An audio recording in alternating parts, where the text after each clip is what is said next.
Now when it comes to the Kaaba, the main point that we try to communicate is the following. In Islam or in the Quran, God teaches that if all mankind and if all the jinn combine to sin and move away from God, then God doesn't lose one atom's worth of His kingdom. And if mankind and jinn combined to dedicate every second of their life to prayer and to worship of the one God, then God's kingdom doesn't gain one atom's worth as well. What does this philosophy teach you? It teaches you that God is not in need of you, or your practices, or your worships, or your prayers. You are in need of these practices and these worships. You are in need of God and not the other way around. If you can understand that philosophy, then you can appreciate prayers and what they are meant to do, which is basically enlighten you. So when dealing, for example, with the Kaaba, Muslims are required to go and perform Hajj one time in their life, and it's one of the 5 pillars of Islam. Growing up, most Muslims accept this, and most of them do it without questioning, and this is the essence of belief, and this is great. But at the same time, this doesn't mean that if you question or research, you're going to come back with negative or bad answers. The opposite is actually true. So when we started researching into the esoteric agendas and we started researching the elite, we found out how much certain type of practices and rituals can affect your lives.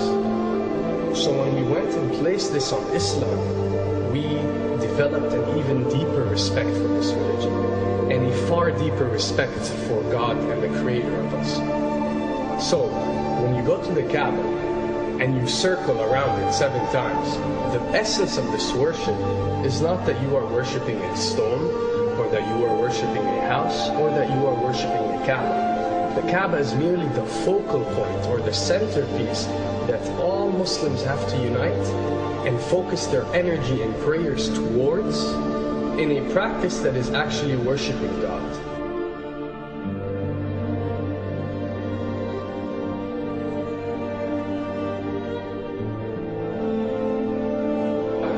Now, going in circles counterclockwise does not break you away from time and space.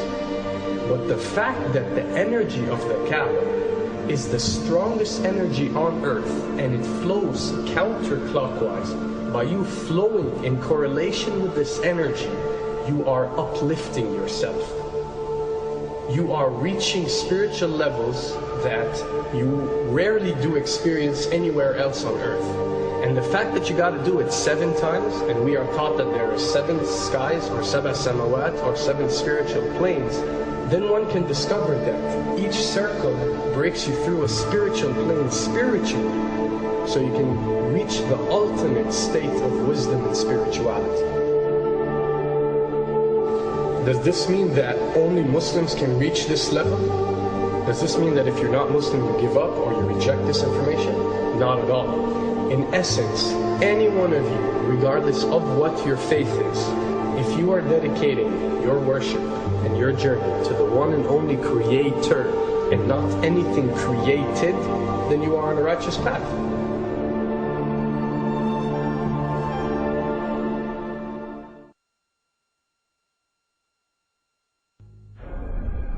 To begin with, the significance of 911. What you have to understand, and what we are trying to explain, is that when dealing with extra dimensions, or when dealing with beings from extra dimensions like jinn, for example, or when dealing with the Illuminati, or the elite, or people that follow a certain type of esoteric agendas, although me and you communicate through words and letters, they have chosen a different type of language. And this is a cross-boundary type of language. This is a language that goes across the boundaries, understood by all. And this is the language of numbers and shapes. And this is why whenever you do research about these groups, you'll find out that they practice something called sacred numerology and sacred geometry. What does this mean? It means that each number is given a meaning. Each shape is given a meaning. A meaning is communicated whenever a shape is presented or a number is presented by these specific groups. I'm not talking about random people or random groups. We're talking about specific groups that follow this type of agenda. When numbers are used, it signifies a certain type of meaning. When shapes are used, the same is followed. So, in their definition, in a numerological sense, 10 is the Alpha and the Omega, or the God. 11 is a step above God. 101 is a step above God. 911 or 911 is the skipping of God. It is the ultimate challenge. It is going from number 9, which has a specific meaning, to number 11 without going through 10. It's skipping God. So it's no coincidence that this event that we call 911 today took place on 911. It is the ultimate challenge. So now that we understood what 911 means, what other practice do we do that deals with 911? Calling a number whenever you are in an emergency. Now, creating an institution that helps people whenever they are in need of help and whenever they are experiencing an emergency is fine. There's nothing against it. There's no religion, there's no logical person on earth that will tell you this is wrong.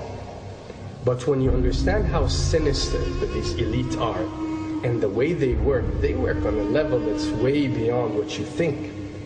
So the fact that when you're experiencing an emergency or when you are in need of help, you have to pick up a phone and dial 911, which is the ultimate numerological definition of skipping God, then you'll understand how these people work.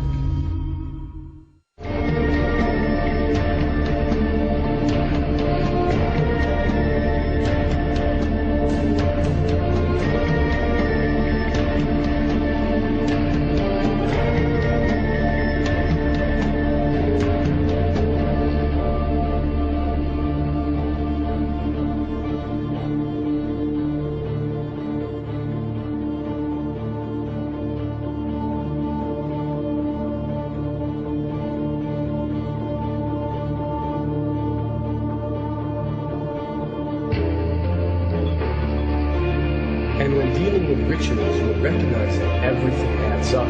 For something to be a ritual, everything has to be in place, everything has to be perfect. And my advice is, if you want to recognize that something is satanic, it has to add up in all sense. The numbers have to add up, the shapes have to add up, the event has to add up, it has to have one general meaning. The pieces of the puzzle fit perfectly. That's when you recognize when something is ritualistic or satanic.